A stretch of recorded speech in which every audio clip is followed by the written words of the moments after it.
Nous publions avec Jean-Louis Guigaud ce livre sur l'intégration régionale Afrique, Méditerranée, Europe, avec deux objectifs. Le premier, c'est de faire porter le regard un peu plus loin que l'actualité immédiate sur les grands enjeux de l'Europe, parce qu'on est dans un temps, un présentisme qui fait que les acteurs, l'opinion publique, voient le quart d'heure qui suit, le quart d'année qui vient, mais pas le quart de siècle, et même pas la décennie qui vient. Donc, nous pensons qu'il y a des tendances lourdes qui militent pour considérer l'intégration de l'Europe avec la Méditerranée et l'Afrique. Et ces tendances lourdes, elles ne sont pas toujours connues et il faut les faire connaître, et c'est ça l'objectif principal du livre.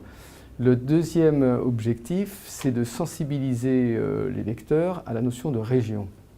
On connaît les nations, on connaît les territoires locaux, on connaît la globalisation.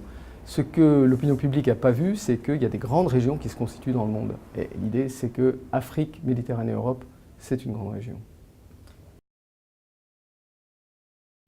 Le rôle de la Méditerranée, c'est d'abord des réserves de croissance pour l'Europe. C'est des centaines de millions de personnes aujourd'hui et encore plus demain. Des marchés, une main-d'œuvre, une réalité culturelle qui est déjà présente en Europe. Donc c'est un allié, un partenaire de la région européenne d'ores et déjà. Et à plus long terme, c'est une partie de cette région qui a vocation à être une interface entre l'Europe et l'Afrique.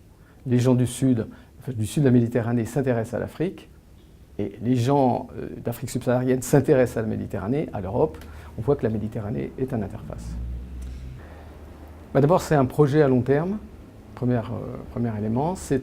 Donc ça veut dire qu'on doit se projeter loin, et si on se projette loin, on voit que l'Afrique, la Méditerranée et l'Europe ont beaucoup de choses à faire ensemble. C'est une façon de répondre à l'obsession du court terme et à l'obsession sécuritaire. Et c'est aussi une façon de répondre à ce qui est en train de nous prendre en étau. Nous sommes, nous, Européens, fragmentés.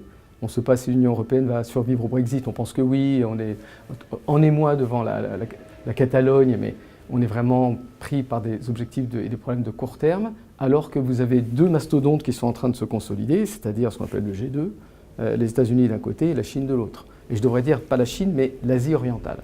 Donc, une vision de l'avenir, c'est de dire que si nous ne sommes pas groupés avec les Africains et les Méditerranéens, nous, Européens, nous serons pris dans cet étau.